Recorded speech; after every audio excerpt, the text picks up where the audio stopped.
Sejam todos bem-vindos à nossa live das 4h30, com dois convidados muito especiais, a Sandra e o Yuri. Vocês são meus mestres, né, de comunicação não violenta, praticantes especialistas, né? Eu sei que vocês não gostam de falar de especialistas. É confuso para mim esse termo especialista, porque é um termo acadêmico ao mesmo tempo, né? E ao mesmo tempo é informal, então eu nunca sei do que a pessoa está falando. Pois é, né? Eu tenho uma especialização de uma universidade, então quando eu digo que eu sou especialista nessa especialização que eu fiz, que é didática, mas aí especialista em comunicação não violenta não quer dizer uma graduação, né? Não tem uma certificação, né? Até tanto que a gente não tem uma certificação em comunicação não violenta, né? Existe o Centro Internacional de Comunicação Não Violenta, existe um processo de certificação.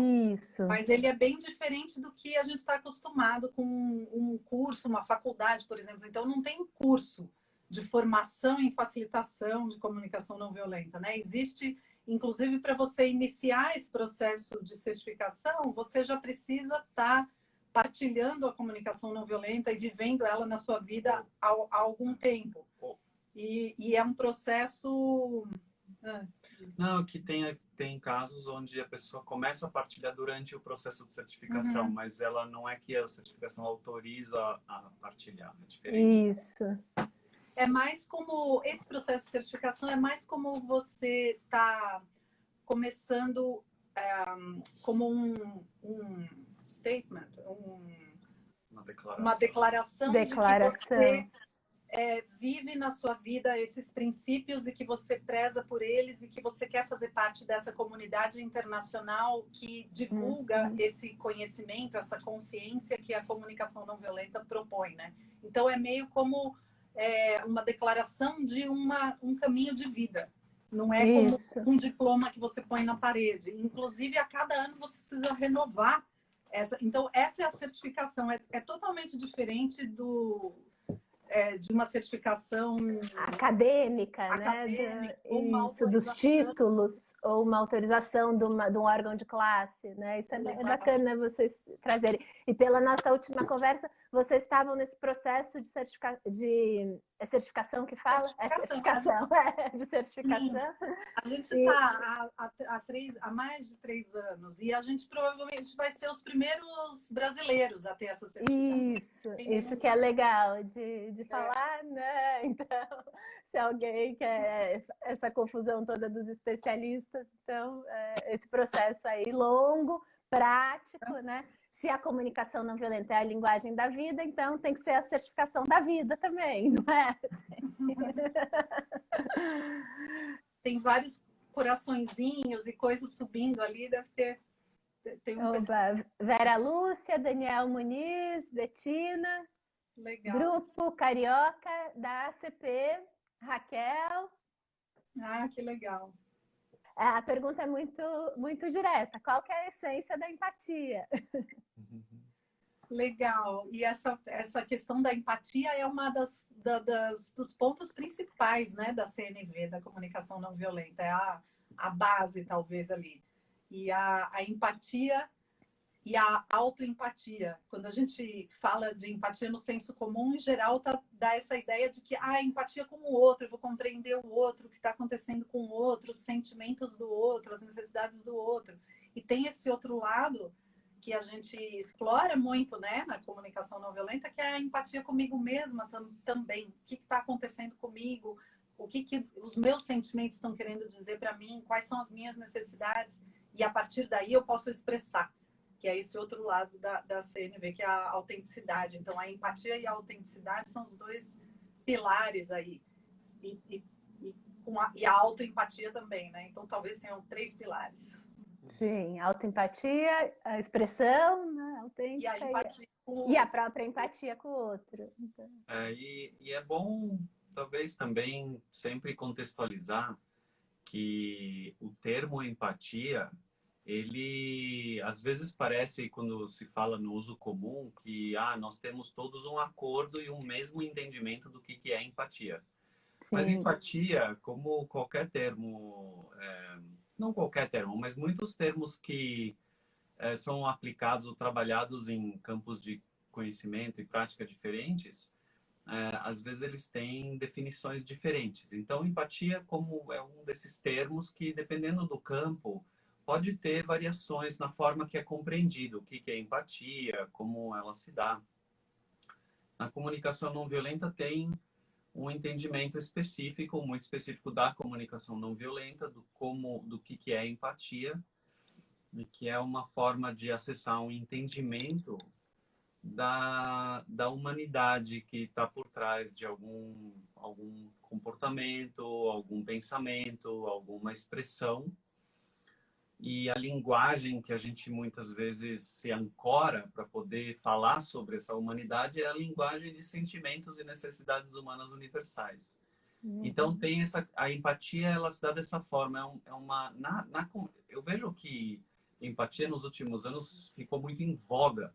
Então se fala muito em empatia, tem o Museu da Empatia, tem um monte de coisa de empatia, mas em poucos lugares eu vi, e tem alguns, não é só na comunicação não violenta, mas a comunicação não violenta oferece uma forma muito pragmática, muito prática de como viver essa empatia, como praticar ela nas relações, ou eu comigo mesmo, como a Sandra estava comentando ali, e às vezes as pessoas estranham isso, né, de empatia é uma coisa que eu só tenho com o outro, né, mas essa coisa da empatia consigo mesmo está muito conectada com o autocuidado, com o autoentendimento, autoconhecimento.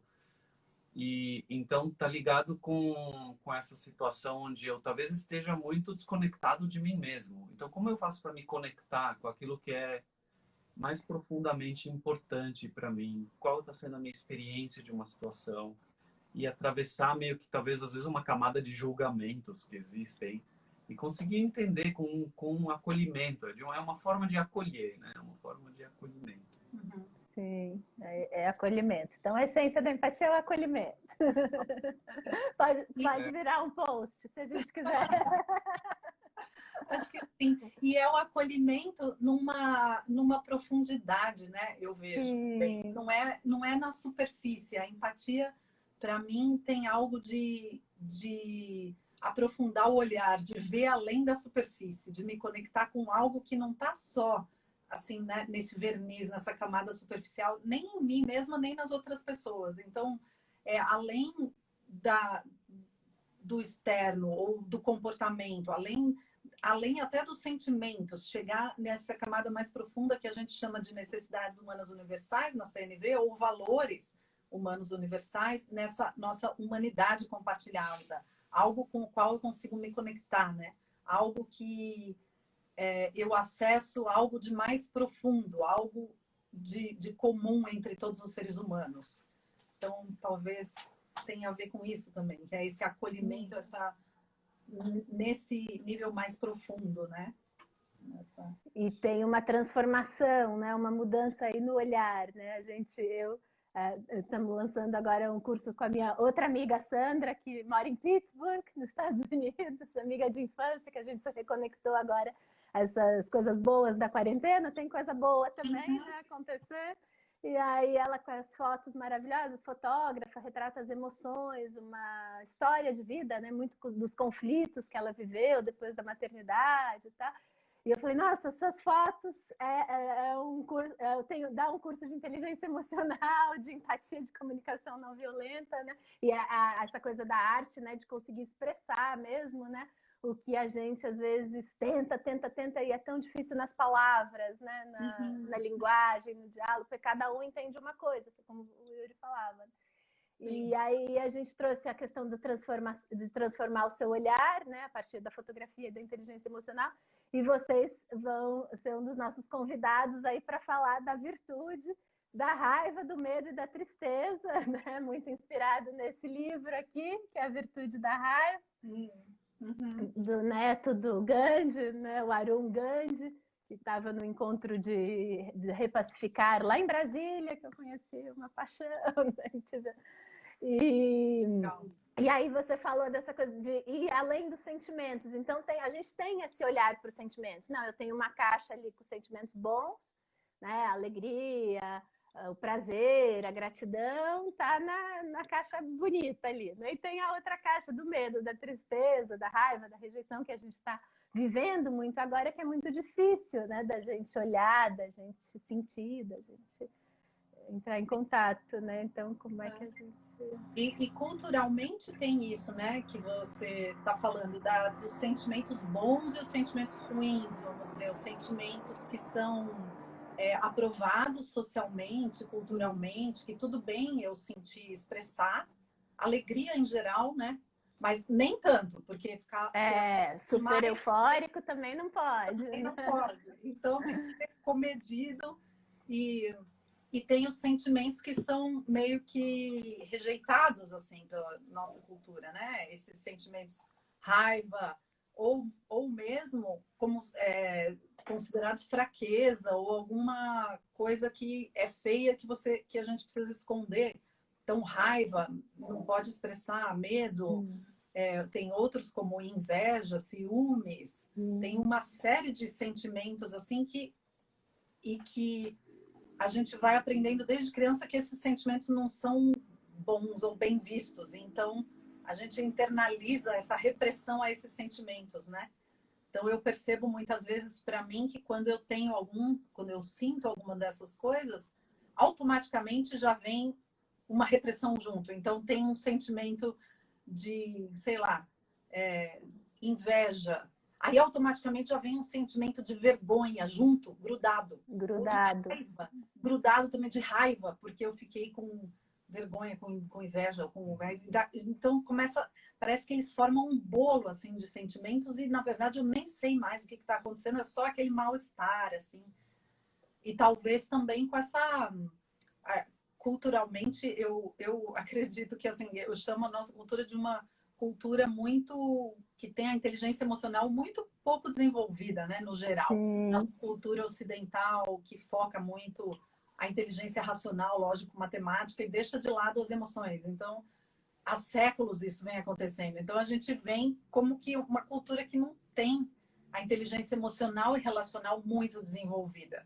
Claro que indivíduos podem ter isso mais ou menos, mas como cultura ocidental, culturas ocidentais em geral, não tem muito. Então, a gente suprime emoções e sentimentos, não sabe o que elas estão querendo dizer e nem sabe lidar muito bem com elas. É só esse mal-estar e a gente reage a partir dele. Ou fica doente, né? Úlcera e mil coisas, mil questões emocionais aí. Eu gosto muito uma forma que nos últimos tempos eu tenho entrado mais em contato com ela, de entender o nosso sistema emocional como um sistema paralelo ao nosso sistema imunológico. Sim. Que tem uma função muito parecida, tem uma função de identificar e permitir a entrada daquilo que faz bem para a gente. E também, ao mesmo tempo, identificar e procurar bloquear a entrada daquilo que faz mal.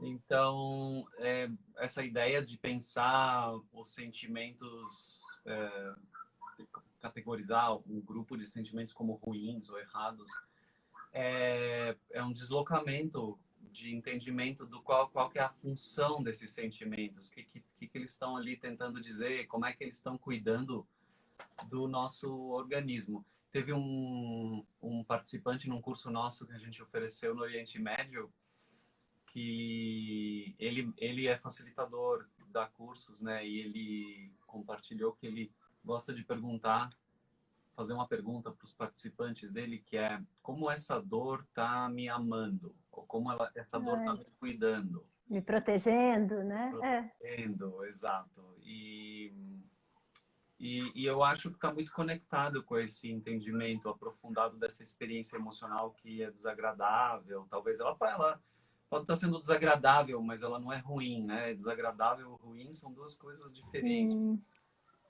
Né? Uma coisa que me tocou muito e que eu muitas vezes eu cito em cursos nossos, né, de comunicação não violenta, de como uma vez uma professora nossa de yoga, ela perguntou na aula aqui, quem aqui gosta de sentir dor? E foi uma pergunta assim, ninguém gosta assim, de uma pergunta esquisita e tal, né? Aí, na verdade, era um início para uma conversa para falar sobre a importância da dor e a importância da dor não só física, mas a dor emocional também, chamando de dor emocional esses sentimentos desagradáveis, né? Que a gente não gosta de sentir raiva, de sentir medo, tristeza, dói sentir tristeza, dói sentir vergonha ou raiva ou sei lá, vários outros sentimentos que não são gostosos, né? Mas eles têm uma importância fundamental. E essa nossa professora de yoga contou sobre uma doença que eu não sabia que existia, que é uma doença, acho que é uma doença neurológica, que a pessoa já nasce e não sente dor, já nasce com essa... E aí, normalmente, essas pessoas morrem cedo ou têm muitas amputações. Então, porque a criança está andando de bicicleta, por exemplo, cai, não está doendo, então ela quebrou o braço, mas ela continua brincando e aquilo fica ali, né? Põe a mão no fogo e tá queimando a mão, quando viu, vai ter que amputar o braço. E porque não sentiu dor. Então a dor, ela tem uma função muito importante, né? Manter a homeostase, manter o equilíbrio, manter a saúde do organismo. E assim são os nossos sentimentos também. Todos eles, por mais desagradáveis que eles sejam, eles estão ali para proteger ou para dar uma informação importante, né? Então, essa autorregulação, né? Eles não são...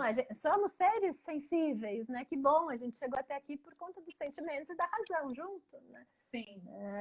A gente fala muito nessa palavra da integração, né? Quando a gente consegue integrar os dois lados do cérebro, tanto daqui para cá, quanto do andar de baixo, com o andar de cima, né? Fazer essa integração. Aí a gente consegue dar significado, né? Eu acho que a comunicação não violenta faz isso, né? Eu consigo expressar nas palavras, eu consigo fazer um pedido, eu consigo trazer um significado diferente, né?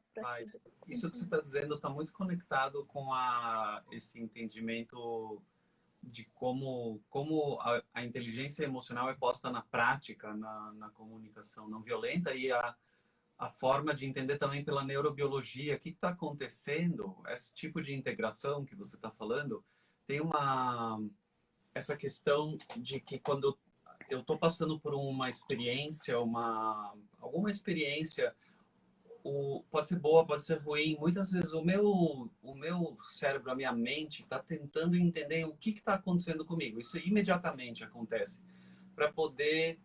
que é só uma função, a função da mente mesmo, de estar me ajudando a lidar com o meu entorno, com a minha experiência de estar vivo.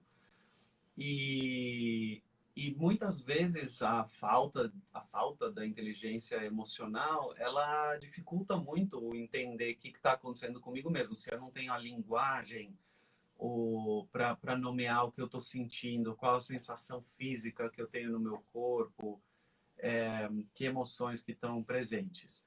E então tem a Sarah Peyton, que é essa pesquisadora que eu estava falando, ela menciona pesquisas nessa área de neurobiologia. O que acontece com o nosso cérebro? O nosso cérebro muda quando eu nomeio o que eu estou sentindo. Tanto é que e também tem o Daniel Siegel, que fala muito de neurobiologia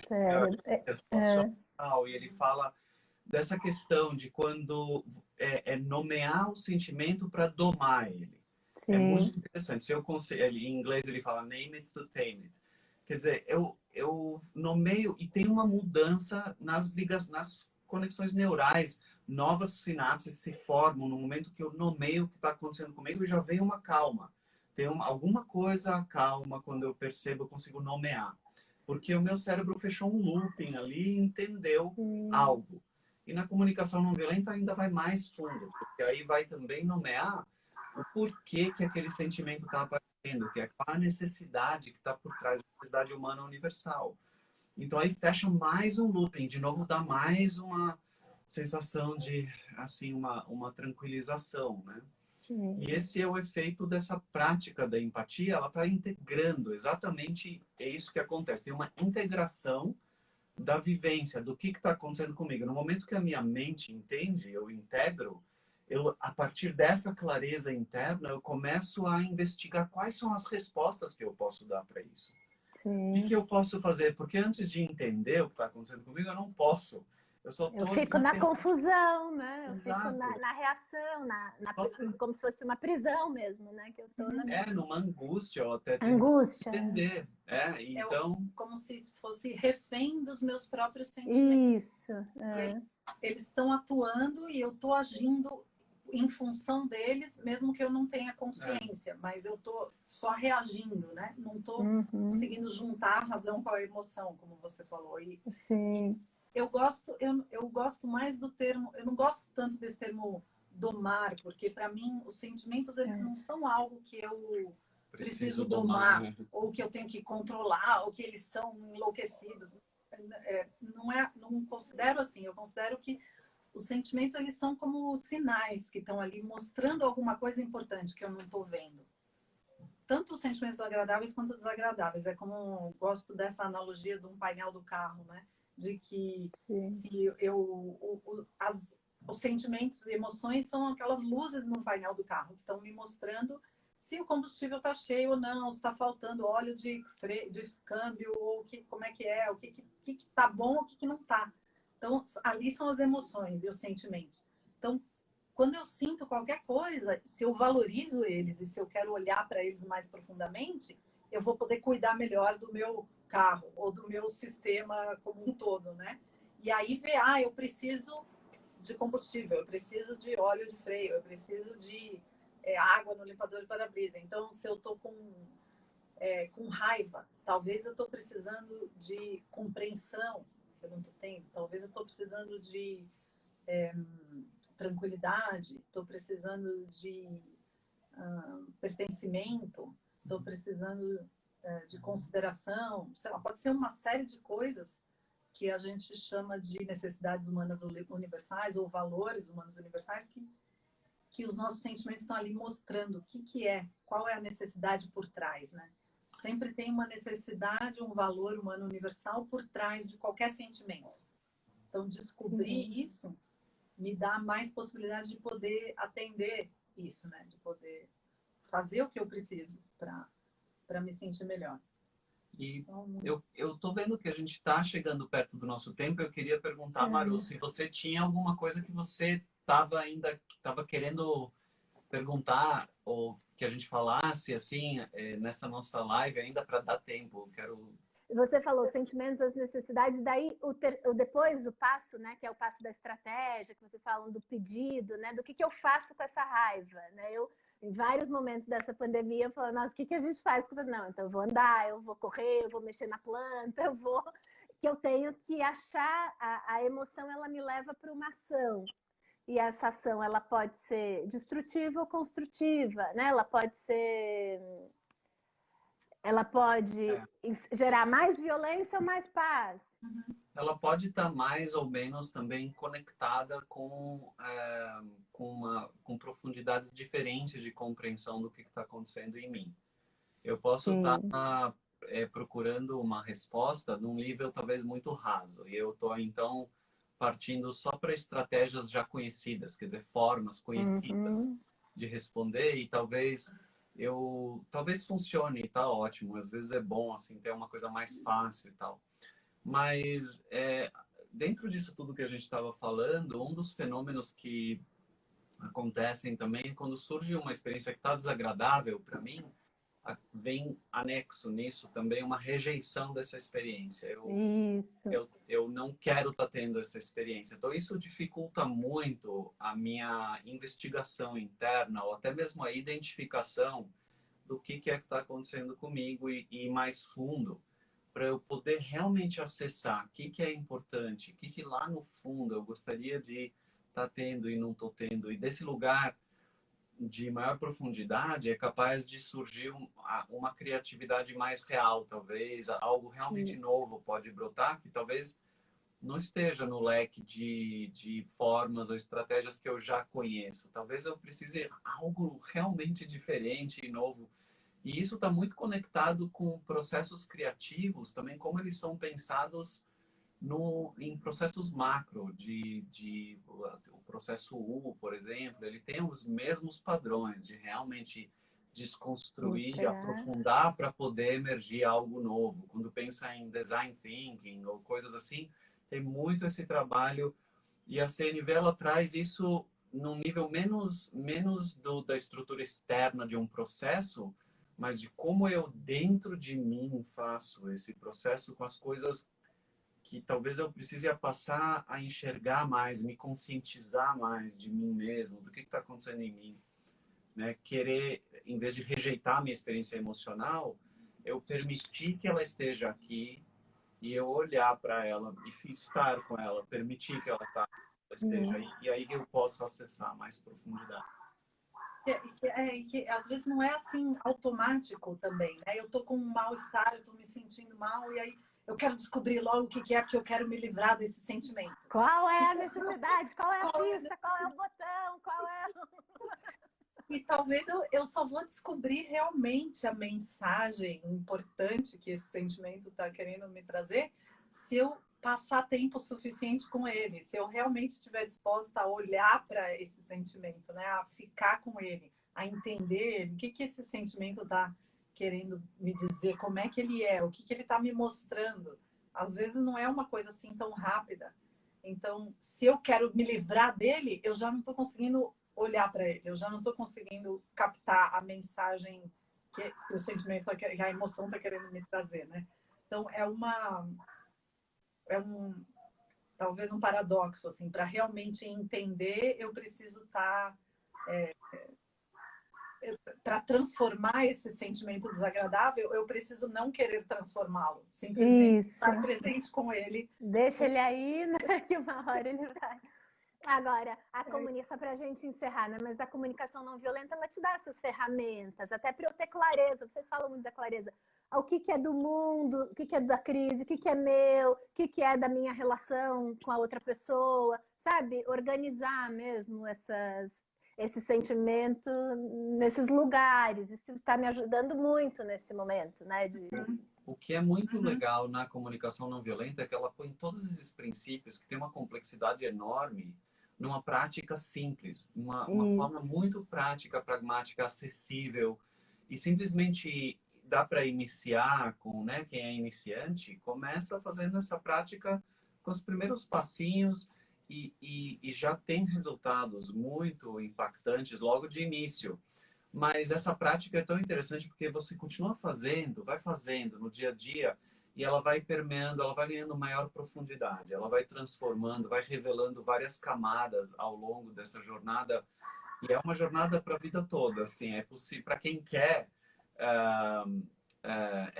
nunca vai cansar de ter aprendizados novos e de ter esses aprofundamentos que continuam acontecendo.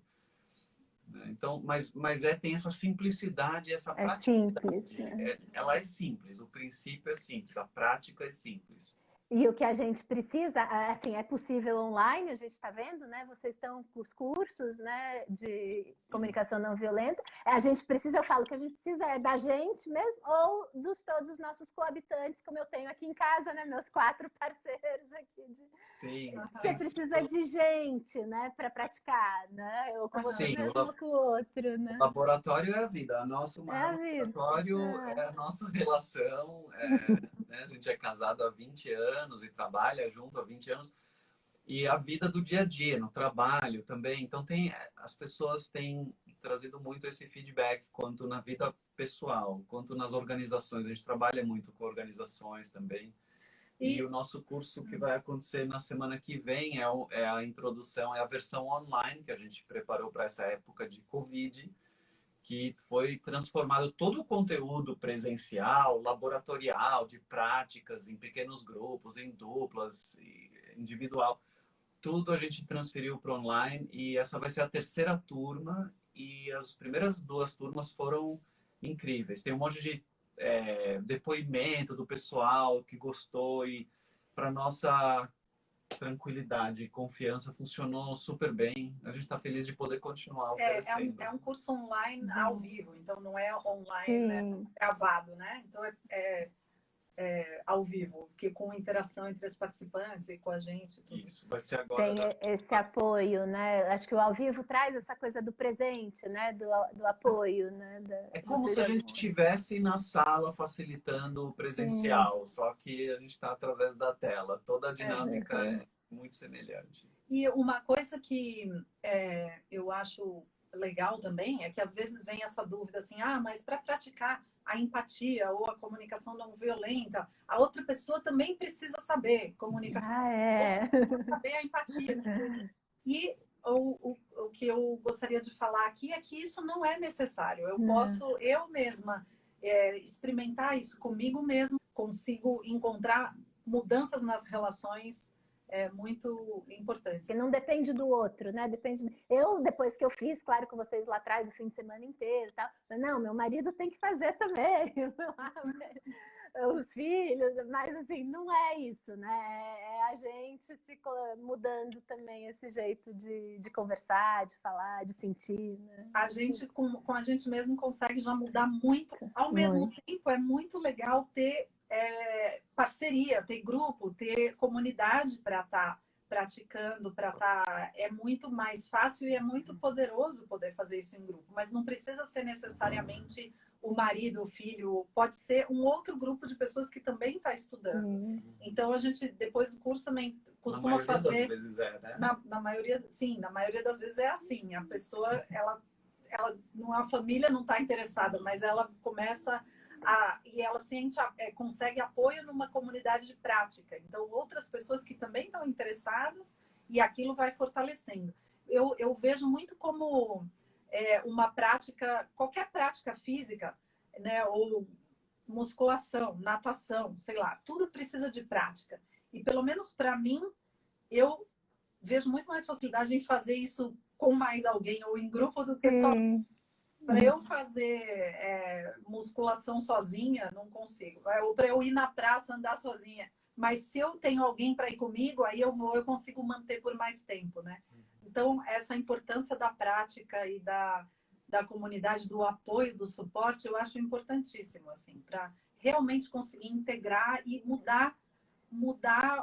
É uma mudança de paradigma, uma mudança de olhar mesmo. Se a gente acostumou a olhar de um certo jeito, para começar a olhar de outro jeito, requer um certo esforço e prática. Eu posso ter um vislumbre. Nossa, que legal, dá para ver o mundo de outras lentes também. Mas se eu não continuar praticando essa forma de ver, eu vou voltar rapidamente para o meu hábito, que eu treinei a vida toda. Então, eu perco muito rápido.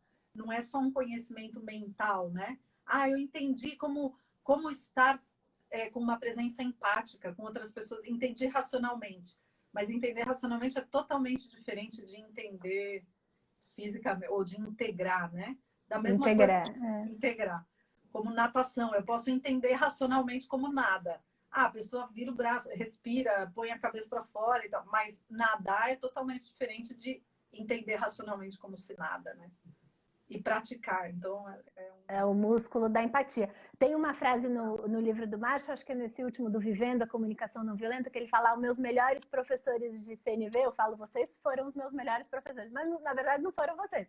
São as pessoas difíceis, né, que aparecem aí na nossa vida. No caso aqui, seria os momentos difíceis, né, que a gente está vivendo, que, olha... E aí, que estratégia que a gente pensa, como é que a gente usa a criatividade, é possível fazer diferente?